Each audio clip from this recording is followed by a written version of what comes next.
All right, that says we're going, and hopefully the audio is working. I double checked that this time around since I don't do too much of this from my home office. Most of it's done from the office. Um, but we do a video blog subsequent to our written blog getting posted on the website and going out to email, and you can find it there. And you can find ways to subscribe to it there as well. So if you want to be receiving it, then don't hesitate to do either of those. The blog this time around, and again, we really do try to stray from it always being mortgage related content. Yes, of course, that's what we do, but it's not a sexy subject. And in the interest of keeping it in the realm, at least without it being boring, something like talking to you guys about how the yields on the mortgage-backed securities market work is going to put you to sleep. So we do try to stay with something a little more interesting, but still certainly within our wheelhouse. And the blog this time around is about home seller responsibilities right before closing and what to do when you're moving out.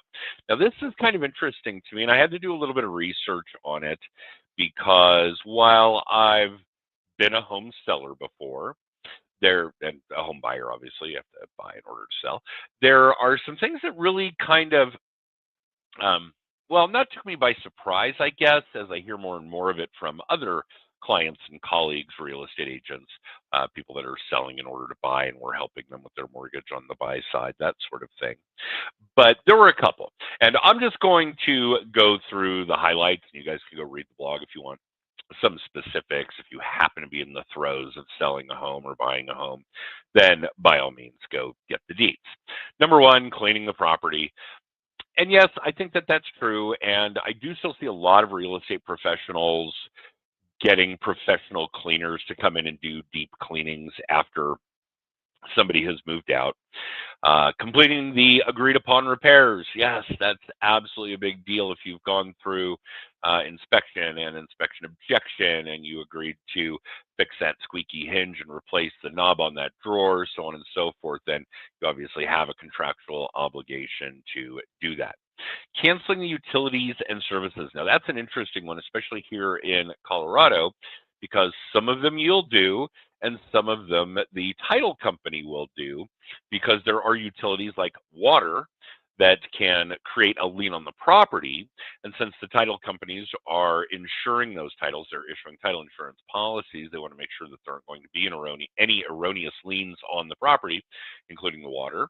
So they will request a final water bill, pay it, typically reimburse a seller if there's an overage, those kinds of things.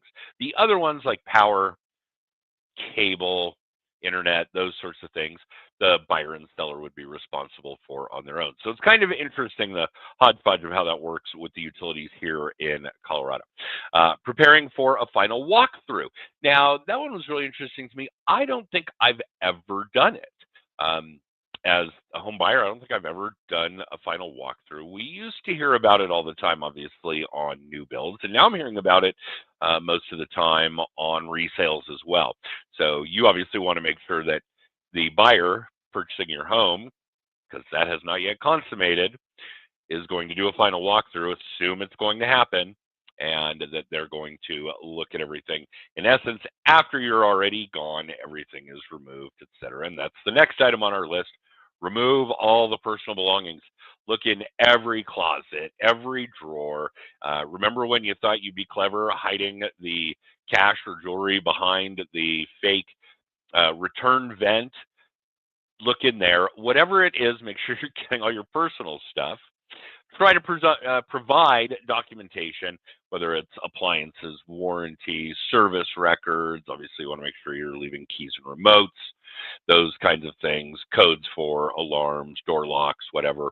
Paint codes. Thank you to the gentleman I bought this house from, because he did not only leave all the paint codes, but he left all the cans with the lids painted with a description. Hey, this is the accent wall in the living room. This is the accent wall in the bedroom, so on and so forth. Very cool stuff. Address change notification, post office, banks, credit card companies, insurance companies, other subscriptions, driver's license. Gosh, I guess there are all kinds. Been a minute since I moved, but all kinds of address change things that you want to notify people of. And that's really about it. Otherwise, get a good real estate agent.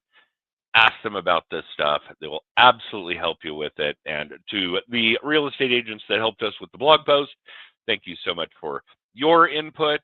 And I'm not going to bore you guys any further. That's all we've got for this time around.